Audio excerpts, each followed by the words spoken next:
Hello friends, ಇವತ್ತಿನ ಸಂಚಿಕೆಯಲ್ಲಿ ಏನಾಯಿತು ಅಂತ ನೋಡ್ಕೊಂಡು ಬರೋಣ ಬನ್ನಿ. ಇಷ್ಟೆಲ್ಲ ಆದರೂ ಏನು ಮಾತಾಡದೆ ಕೂತಿದ್ಯಲ್ಲ, ಯಾಕೆ ನಮ್ಮನ್ನು ತಡೆದೆ ಅಮ್ಮ ಅಂತಾಳೆ ಭಾರ್ಗವಿ. ಎಲ್ಲ ನಿಮ್ಮ ಒಳ್ಳೇದಕ್ಕೆ ಅಂತಾರೆ ಪೂರ್ಣಿಮಾ. ನನ್ನ ಪ್ರಯತ್ನನೆಲ್ಲ ನೀರಲ್ಲಿ ಹೋಮ ಮಾಡಿಬಿಟ್ಟಿಯಲ್ಲಮ್ಮ.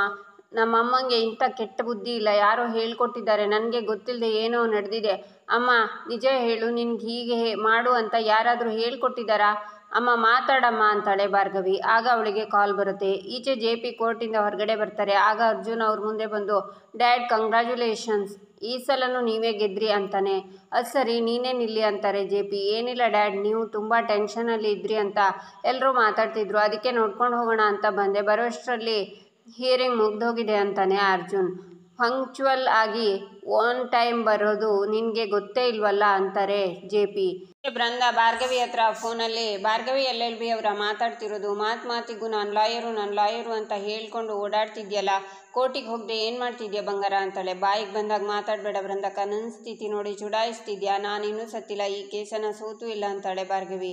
ಅದು ಆಗುತ್ತೆ, ಆದಷ್ಟು ಬೇಗ ಆಗುತ್ತೆ. ನನ್ನ ಮಾವ ಮತ್ತು ಶಕ್ತಿ ಪ್ರಸಾದ್ ಅಂಕಲು ಸಾಮಾನ್ಯದವರಲ್ಲ. ಒಬ್ಬರು ಬ್ರಹ್ಮನಾಗಿ ನಿನ್ನ ಹಣೆ ಬರೆದ್ರೆ ಮತ್ತೊಬ್ಬರು ಕಾಲನಾಗಿ ನಿನಗೆ ತಿಥಿ ಮುಹೂರ್ತ ಬರಿತಾ ಇರ್ತಾರೆ ಅಂತಾಳೆ ಬೃಂದ. ನಿನ್ನ ಗಂಡನ ಜೊತೆ ಮಾತಾಡಿ ನಿನ್ನ ಸಂಸಾರನ ಸರಿ ಮಾಡಿದ್ದು ಆಯಿತು, ಇನ್ನು ಏನು ಬೇಕು ನನ್ನಿಂದ? ಯಾಕೆ ಹೀಗೆ ಮಾಡ್ತಿದ್ಯಾ? ನಿನಗೂ ಈ ಕೇಸಿಗೂ ಈ ಸಂಬಂಧ ಏನು? ಅಷ್ಟಕ್ಕೂ ಯಾರ ಹಣೆ ಬರನೂ ಬರೆಯೋಕ್ಕಾಗಲ್ಲ ಅಂತಾಳೆ ಭಾರ್ಗವಿ. ಅದು ಹೇಗಾಗುತ್ತೆ ಭಾರ್ಗವಿ? ಲಾಯರ್ ಆಗಿ ನನ್ನ ಮಾವನ್ನ ಗೆಲ್ಲೋಕೆ ನೋಡಿದೆ, ತಂಗಿಯಾಗಿ ನನ್ನ ಗಂಡನ ಪಡ್ಕೊಳ್ಳೋಕೆ ನೋಡಿದೆ ಅಂತಾಳೆ ಬೃಂದ. ಸಾಕು ನಿಲ್ಲಿಸು, ಪದೇ ಅದನ್ನೇ ಮಾತಾಡಬೇಡ. ಹಿಂದೆ ಬಂದಿದ್ದು ನಿನ್ನ ಗಂಡ, ನಾನಲ್ಲ. ನಾನು ಎಷ್ಟು ಸಲ ಭಾವ ಅಂತ ಹೇಳಿದ್ರು ಅವ್ರು ಕೇಳ್ತಾ ಇಲ್ಲ. ನಾನು ಅದಕ್ಕೆ ಏನು ಮಾಡಲಿ? ನಿನ್ನ ಗಂಡನ ನೀನು ಹದ್ಬಸ್ತಲ್ಲಿ ಇಟ್ಕೊಂಡು ಅಂತಾಳೆ ಭಾರ್ಗವಿ. ಒಂದೇ ಕೈಯಲ್ಲಿ ಚಪ್ಪಾಳೆ ತಟ್ಟೋಕೆ ಹೇಗಾಗುತ್ತೆ ಭಾರ್ಗವಿ? ಅದು ಬಿಡು, ಈಗ ಕೇಸ್ನ ಸೋತ್ ಕೂತಿದ್ಯಲ್ಲ ನೀನು, ಕೋರ್ಟ್ಗೆ ಬರೋಕ್ಕಾಗದೆ ಇರೋ ತರಹ ನಾನು ಕಟ್ ಹಾಕಿಟ್ಟಿದ್ದೀನಿ ನಿನ್ನ ಅಂತಾಳೆ ಬೃಂದ. ಆಗ ಭಾರ್ಗವಿ, ಅಮ್ಮ ನೀನು ಹೀಗೆ ನಡ್ಕೊಳ್ಳೋಕ್ಕೆ ಕಾರಣ ಬೃಂದಕ್ಕನ ಅಂತಾಳೆ. ಅವಳೇ ಯಾಕೆ ನನಗೆ ಹೇಳಬೇಕು? ಇಲ್ಲ ಭಾರ್ಗವಿ ಅಂತಾರೆ ಪೂರ್ಣಿಮಾ. ನೀನು ಸಾಮಾನ್ಯದವಳಲ್ಲ ಬೃಂದಕ್ಕ ಅಂತ ನನಗೆ ಗೊತ್ತು. ಅಮ್ಮ ಏನು ಬಾಯಿ ಬಿಡದೆ ಹೇಳದೇ ಇದ್ದರೂ ಈ ವಿಷಯಕ್ಕೂ ನಿನಗೂ ಏನೋ ಸಂಬಂಧ ಇದೆ ಅಂತ ನನಗೆ ಗೊತ್ತು. ನನ್ನ ಅನುಮಾನ ಏನಾದರೂ ನಿಜ ಆಯಿತು ಅಂದ್ಕೋ, ನೀನು ಈ ಭಾರ್ಗವಿನ ಬೇರೆ ರೂಪದಲ್ಲೇ ನೋಡ್ತೀಯ ಅಂತ ಭಾರ್ಗವಿ ಕಾಲ್ ಕಟ್ ಮಾಡ್ತಾಳೆ. ಈಚೆ ಅರ್ಜುನ್ ಹತ್ರ ಶ್ಯಾಮ್, ಭಾರ್ಗವಿ ನಮ್ಮ ಬಾಸ್ ಆರ್ಭಟಕ್ಕೆ ಹೆದರ್ಕೊಂಡು ಯಾವ ಮೂಲೆಗೆ ಸೇರ್ಕೊಂಡಿರ್ತಾಳೋ ಅಂತಾನೆ. ಮತ್ತೆ ಡ್ಯಾಡ್ ಅಂದರೆ ಸುಮ್ಮನೆನಾ? ಡ್ಯಾಡ್ ನಿಮ್ಮ ಮುಂದೆ ನಿಂತವ್ರು ಯಾರೇ ಆಗಿರಲಿ, ಎಷ್ಟೇ ಪವರ್ಫುಲ್ ಆಗಿರಲಿ, ಅವರನ್ನು ನಾನು ದ್ವೇಷ ಮಾಡ್ತೀನಿ ಅಂತಾನೆ ಅರ್ಜುನ್. ದ್ವೇಷ ಮಾಡೋದು ಬಿಟ್ಟು ನೀನು ಒಬ್ಬ ಲಾಯರ್ ಆಗಿ ಈ ಕೇಸಲ್ಲಿ ನನಗೆ ಅಸಿಸ್ಟ್ ಮಾಡ್ಬೋದಿತ್ತು. ಅದನ್ನು ಬಿಟ್ಟು ನಿನ್ನ ಟ್ಯಾಲೆಂಟ್ನೆಲ್ಲ ಪ್ರಯೋಜನಕ್ಕೆ ಬಾರದೇ ಇರೋ ಕೆಲಸಕ್ಕೆ ಉಪಯೋಗಿಸ್ತಾ ಇದೆಯಾ ಅಂತಾರೆ JP. ಮನೇಲಿ ಸಿಗ್ತೀನಿ ಡ್ಯಾಡ್ ಅಂತ ಹೇಳುವಾಗ ಅವನ ಕೈನಲ್ಲಿರೋ ಪೆನ್ ಡ್ರೈವ್ ಕೆಳಗಡೆ ಬೀಳುತ್ತೆ. ಅದನ್ನು ಶ್ಯಾಮ್ ಎತ್ಕೋತಾನೆ. ಅದನ್ನು JP ತಗೊಂಡು ಅರ್ಜುನ್ ಅಂತ ಕರೀತಾರೆ. ಅವನು ತಿರುಗಿ ನೋಡ್ತಾನೆ. ಒಂದು ಕಂಪ್ನಿ ನಡೆಸೋಷ್ಟು ದೊಡ್ಡವನಾಗಿದೆಯಾ, ಒಂದು ಸಣ್ಣ ಪೆನ್ ಡ್ರೈವ್ನ ಸರಿಯಾಗಿ ನೋಡ್ಕೊಳ್ಳೋದಕ್ಕಾಗಲ್ವಾ? ಈ ಕೇರ್ಲೆಸ್ನೆಸ್ನಿಂದಾನೆ ನಿನಗೆ ನಿನ್ನ ಮೇಲೆ ಕೋಪ ಬರೋದು ಅಂತಾರೆ JP. ಸಾರಿ ಡ್ಯಾಡ್ ಅಂತಾನೆ ಅರ್ಜುನ್. JP ಜೇಬಲ್ಲಿ ಇಟ್ಕೊಂಡು ಓಡಾಡೋ ವಂಥದ್ದು ಏನಿದೆ ಇದರಲ್ಲಿ ಅಂತಾರೆ. ಅದು ಕೆಲವೊಂದು ಇಂಪಾರ್ಟೆಂಟ್ ಡಾಕ್ಯುಮೆಂಟ್ ಇದೆ ಅಂತಾನೆ ಅರ್ಜುನ್. ಮನೇಲಿ ಇಟ್ಟು ಬರಬೇಕು ಅನ್ನೋ ಪರಿಜ್ಞಾನ ಇಲ್ಲ, ಇಟ್ಕೋ ಅಂತ JP ಅದನ್ನು ಕೊಟ್ಟು ಅಲ್ಲಿಂದ ಹೋಗ್ತಾರೆ. ಇದು ನಿಮ್ಮ ವಿರೋಧ ಸಾಕ್ಷಿ ಡ್ಯಾಡ್, ಇನ್ನು ಮುಂದೆ ಹುಷಾರಾಗಿರ್ತೀನಿ, ನಿಮ್ಮನ್ನು ಕಾಪಾಡ್ತೀನಿ ಅಂತಾನೆ ಅರ್ಜುನ್. ಮೀಡಿಯಾದವರು JP ಹತ್ರ, ಅಪೋನೆಂಟ್ ಲಾಯರ್ ಬರಲಿಲ್ವಲ್ಲ ಸರ್ ಅಂತಾರೆ. ಹಾಗಾದರೆ ಮುಂದೇನಾಗುತ್ತೆ ಅಂತಾರೆ. ಆಗೋದೇನಿದೆ, ಇದು ದುಡ್ಡಿನ ಆಸೆಗೋಸ್ಕರ ಹಾಕಿರೋ ಕೇಸು, ಎವಿಡೆನ್ಸ್ ಏನೂ ಇಲ್ಲ ಅಂತ ಅಪೋನೆಂಟ್ ಲಾಯರ್ ಬರಲಿಲ್ಲ ಅನಿಸುತ್ತೆ. ವಿಕ್ರಮ್ ನಿರಪರಾಧಿ ಅಂತ ನಿಮಗೆ ಇಷ್ಟರಲ್ಲೇ ಗೊತ್ತಾಗುತ್ತೆ ಅಂತ JP ಹೋಗ್ತಾರೆ. ಈಚೆ ಜಯಂತ್ ಶಕುಂತಲಾ ಅವ್ರ ಹತ್ರ, ಇಷ್ಟೊತ್ತಿಗೆ ಕೇಸ್ ಮುಗ್ದಿರುತ್ತೆ ಅಲ್ವಾ ಅಂತಾರೆ. ಒಂದು ಹಂತಕ್ಕೆ ಮುಗ್ದಿರುತ್ತೆ. ಭಾರ್ಗವಿ ನನ್ನ ಮಗನ ಅಹಂಕಾರಕ್ಕೆ ಸರಿಯಾಗಿ ಪೆಟ್ಕೊಟ್ಟಿರ್ತಾಳೆ. ಈ ಕೇಸನ್ನು ಅವಳೇ ಗೆಲ್ಲೋದು ಅಂತಾರೆ ಶಕುಂತಲಾ. ಭಾರ್ಗವಿ ಗೆಲ್ಲೋಕೆ ಕೋರ್ಟ್ಗೆ ಹೋಗಿಲ್ಲ ಅಂತಾರೆ ರುದ್ರ. ಅಂದರೆ ಏನರ್ಥ ಅಂತಾರೆ ಜಯಂತ್. ಇದಕ್ಕೆಲ್ಲ ಕಾರಣ ಬೃಂದ. ಭಾರ್ಗವಿ ಅಮ್ಮನ ಹೆದರಿಸಿ ತಡೆದಿದ್ದಾಳೆ ಅಂತಾರೆ ರುದ್ರ. ಸತ್ಯದ ಮುಂದೆ ಅಹಂಕಾರದ ಆರ್ಭಟ ನಡೆಯಲ್ಲ ಮಗನೇ. ಇವತ್ತೇನೋ ಕೋರ್ಟ್ಗೆ ಭಾರ್ಗವಿನ ಬರದೇ ಇರೋ ತರಹ ತಡೆದಿರ್ಬೋದು, ಆದರೆ ಇಷ್ಟಕ್ಕೆ ಎಲ್ಲ ಮುಗ್ದಿಲ್ಲ. ಇವತ್ತು ಬರಲಿಲ್ಲ ಅಂತ ಭಾರ್ಗವಿಗೆ ಶೋಕಾಸ್ ನೋಟಿಸ್ ಕಳಿಸಿರ್ತಾರೆ ಅಷ್ಟೇ. ಆ ನೋಟಿಸ್ಗೆ ಉತ್ತರ ಕೊಟ್ಟು ಭಾರ್ಗವಿ ಬಂದೇ ಬರ್ತಾಳೆ ಅಂತಾರೆ ಶಕುಂತಲಾ. ಅಣ್ಣ ಭಾರ್ಗವಿಗೇನಾದರೂ ಮಾಡ್ಬೋದು ಅಂತ ಭಯ ಅಂತಾರೆ ಜಯಂತ್. ಭಾರ್ಗವಿ ಕೋರ್ಟ್ ನೋಟಿಸ್ಗೆ ಉತ್ತರ ಕೊಡಲಿಲ್ಲ ಅಂತ ಕೇಸ್ ನಡೆಯಲ್ಲ ಅಂತಾರೆ.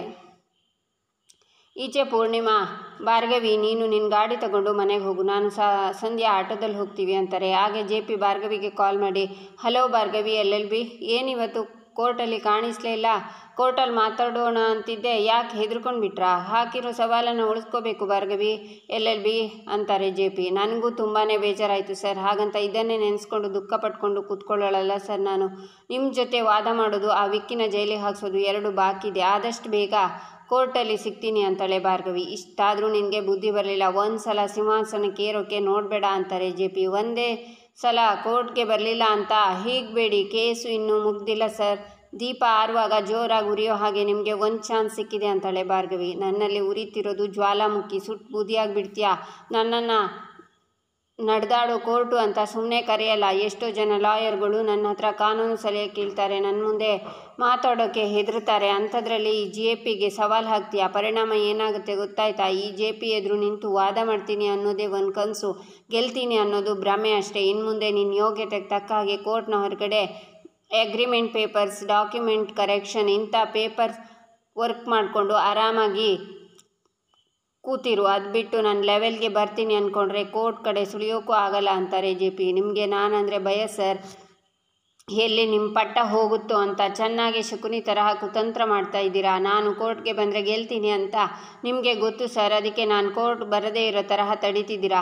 ನಿಜವಾಗ್ಲೂ ನಿಮಗೆ ಧೈರ್ಯ ಇದ್ದಿದ್ರೆ ನನ್ನ ಜೊತೆ ವಾದ ಮಾಡಿ ಗೆಲ್ತಿದ್ರಿ ಅಂತಾಳೆ ಭಾರ್ಗವಿ. ಕೋರ್ಟ್ ಕೇಸ್ ಅಂದರೆ ಚದುರಂಗದ ಆಟ ಇದ್ದ ಹಾಗೆ. ಇಲ್ಲಿ ತಂತ್ರ ಕುತಂತ್ರ ಅನ್ನೋ ಭೇದ ಭಾವ ಇಲ್ಲ. ನಮ್ಮ ಎದುರುಗಾಳಿಗಳಿಗೆ ಶಾಕ್ ಟ್ರೀಟ್ಮೆಂಟ್ ತರಹ ಚೆಕ್ ಮೇಟ್ ಕೊಡಬೇಕಾಗುತ್ತೆ. ಇವತ್ತು ನಾನು ನಿನಗೆ ಕೊಟ್ಟನಲ್ಲ, ಹಾಗೆ ನಿನ್ನನ್ನು ಕೋರ್ಟ್ಗೆ ಬರದೇ ಇರೋ ಹಾಗೆ ತಡೆದೆ. ನಿನ್ನ ಮಾತಲ್ಲೇ ಹೇಳೋ ಹಾಗೆ ಕೋರ್ಟ್ ಒಳಗಡೆ ನನ್ನ ಬಾಯಿ ಮಾತಾಡುತ್ತೆ, ಕೋರ್ಟ್ ಹೊರಗಡೆ ನನ್ನ ಕೈ ಮಾತಾಡುತ್ತೆ. ಇವತ್ತು ನನ್ನ ಬಾಯಿನ ನಾನು ಕಟ್ ಹಾಕಿದ್ದೀನಿ, ನೆಕ್ಸ್ಟ್ ಹಿಯರಿಂಗ್ ಅಷ್ಟೊತ್ತಿಗೆ ಕೈನೂ ಕಟ್ ಹಾಕ್ತೀನಿ ಅಂತಾರೆ JP ಪಾಟೀಲ್. ನನಗೆ ಕಾನೂನಿನ ನ್ಯಾಯ ಪ್ರಪಂಚ ಒಂದೇ ಇರೋದು. ಅಡ್ವೊಕೇಟ್ ಕೆಲಸ ಅಂದರೆ ಚದುರಂಗದ ಆಟ ಅಲ್ಲ, ನೊಂದವರಿಗೆ ನ್ಯಾಯ ಕೊಡಿಸೋ ಪವಿತ್ರವಾದ ಕೆಲಸ. ಹಾಗಂತ ನಮ್ಮ ಅಪ್ಪ ಹೇಳಿದ್ದಾರೆ. ನೀವೇನು ಮಾಡಿದ್ರು ನಾನು ಮುಂದಿನ ಹಿಯರಿಂಗಿಗೆ ಕೋರ್ಟ್ಗೆ ಬಂದೇ ಬರ್ತೀನಿ ಅಂತಾಳೆ ಭಾರ್ಗವಿ. ಬಾಬಾ, ನೀನು ಬರೋಷ್ಟರಲ್ಲಿ ಕೇಸು ಸುಳ್ಳು ಅಂತ ನಾನು ಪ್ರೂವ್ ಮಾಡಿ ವಿಕ್ಕಿನ ಬಿಡುಗಡೆ ಮಾಡ್ತೀನಿ. ಅಲ್ಲಿಗೆ ಈ ಗೇಮ್ ಕಂಪ್ಲೀಟ್. ಅಲ್ಲಿಗೆ ನಾನು ಗೆದ್ದೆ, ನೀನು ಸೋತೆ ಅಂತಾರೆ JP. ಸರಿ ಸರ್, ನಿಮಗೂ ಖುಷಿಯಾಗಲಿ. ಭಾರ್ಗವಿ ಇವತ್ತಿನ ಮಟ್ಟಿಗೆ ಸೋತಿದ್ದಾಳೆ, ಆದರೆ ಸತ್ತಿಲ್ಲ, ಪ್ರಯತ್ನನ ಬಿಟ್ಟಿಲ್ಲ.